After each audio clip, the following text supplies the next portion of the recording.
Daghang salamat sa mga kapuso nato apil na ang naasagawa sa nasod nga nakisayod sa mga dagko ug mga nagunang balita sa rehiyon. Ugikan dinhi sa Central ug Eastern Visayas ang inyong balita, ang among balita kay matag lokal nga balita mahinungdanon.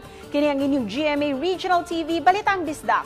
Buong puso para sa Pilipino. Ako si Cecil Kibod Castro ug maayong hapon mga kapuso.